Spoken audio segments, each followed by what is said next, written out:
एक समय की बात है। अर्बुद शिखर नामक पर्वत की गुफा में दुर्दांत नामक एक बलवान सिंह रहता था। वह प्रतिदिन जंगल में शिकार करने जाता और वापस आकर अपनी गुफा में आराम करता था। एक दिन कहीं से एक चूहा आ गया और उस गुफा में बिल बनाकर रहने लगा। जब भी शेर अपनी गुफा में आराम कर रहा होता, चूहा बिल से निकलकर शेर के बालों को कुतर देता। जागने के बाद जब शेर अपने कटे हुए बालों को देखता तो गुस्से से आग बबूला हो जाता। बलवान होते हुए भी चूहे जैसे छोटे जीव को वो अपने वश में नहीं कर सका। जब भी शेर चूहे को पकड़ने की कोशिश करता, चूहा चालाकी से अपनी बिल में घुस जाता और शेर गुस्से से अपनी दांत पीसता रह जाता। अरे पता नहीं ये चूहा कहाँ से आ गया, परेशान करके रख दिया है। ठीक से आराम भी करने नहीं देता।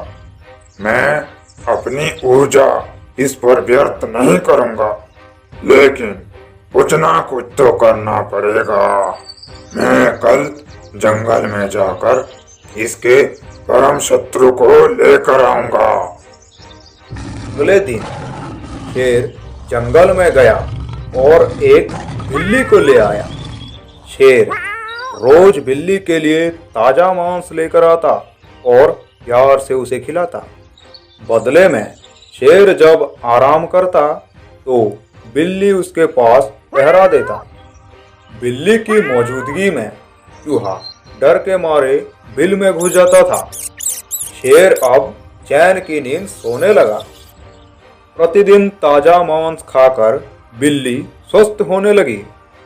पता नहीं ये मनहूस बिल्ली कहाँ से आ गई। इसके कारण मैं बाहर नहीं निकल पा रहा हूँ। शेर के बाल मेरा भोजन था। अब मैं क्या करूँ? यहाँ इस तरह रहकर मैं कमजोर हो रहा हूँ। चूहा भूखा प्यासा बिल में रहकर कमजोर हो रहा था। शेर के बाल उसका भोजन थे। आखिर कब तक वो भूखा प्यासा बिल में पड़ा रहता। इसीलिए भूख के मारे वो बिल से बाहर आ गया। उस समय शेर आराम कर रहा था और बिल्ली उसके पास पहरा दे रही थी। चूहे ने बिल्ली को चकमा देकर शेर के पास जाकर उसके बाल को उतरने की कोशिश की, लेकिन बिल्ली बहुत फुर्तीला और होशियार थी। बिल्ली पीछे से आकर चूहे के ऊपर हमला कर दी और अपने पंजों से उसे मार दी। चूहे को मारकर बिल्ली बहुत खुश हो गई। शेर महाराज की परेशानी तो खत्म हो गई। जब वो जागेंगे मैं सब कुछ बता दूंगी। शेर महाराज खुश होकर मुझे बहुत सारा इनाम भी देंगे और ताजा ताजा मांस भी ला कर देंगे। बिल्ली ये सब सोचकर मन ही मन खुश होने लगी। शेर के जागने के बाद बिल्ली ने सब कुछ उसे बता दी और उससे इनाम मांगने लगी। वाह, बहुत अच्छे। अब मेरी परेशानी हमेशा के लिए खत्म हो गई। अब मुझे तुम्हारी कोई जरूरत नहीं है। अब तुम इस गुफा से चले जाओ, नहीं तो मैं तुम्हें भी मार कर खा जाऊंगा। बिल्ली को अपने किए पर बहुत पछतावा हुई। उसने चूहे को मारकर बहुत बड़ी गलती कर दी थी। बिल्ली दुखी होकर गुफा से निकलकर जंगल की ओर जाने लगी।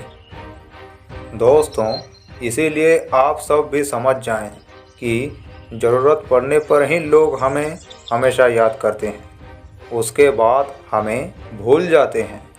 इसीलिए हमें अपनी उपयोगिता हमेशा बनाए रखना चाहिए।